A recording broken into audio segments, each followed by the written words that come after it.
আমি সন্তুষ্ট নহয় কোৰ্টৰ যেতিয়া গোটেইবোৰ গোচৰ প্ৰমাণ হ'ব কোৰ্টে যেতিয়া কনভিকশ্যন দিব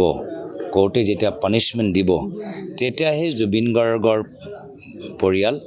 আৰু জুবিন গাৰ্গৰ অনুৰাগীসকল আৰু অসমৰ ৰাইজে উপলব্ধি কৰিব যে হয় ন্যায় দিয়া গৈছে কিন্তু তাৰ আগতেই আমি দেখা পাইছোঁ যে মুখ্যমন্ত্ৰী নিজকে চাৰ্টিফিকেট দিবলৈ আৰম্ভ কৰিছে তেওঁ গোটেইখিনি কাম সামৰিলেই তো সেইকাৰণে আমি আশাবাদী যে SIT এটা সঠিক দিশত কাম কৰিব দায়িত্বশীল হৈ কামখিনি কৰিব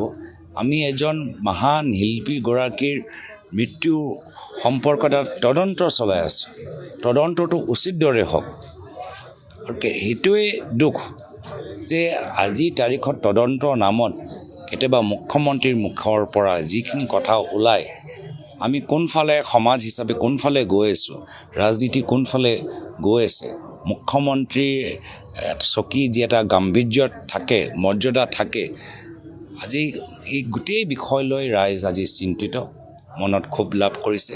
মই আশাবাদী যে ন্যায়টো হ'ব আৰু যিখিনি গোচৰ লগাইছে হত্যাৰ যে গোচৰ লগাইছে সেইখিনি কোৰ্টত প্ৰমাণ কৰাতকৈ এটা উচিত তদন্ত হোৱাটো আমি বিচাৰোঁ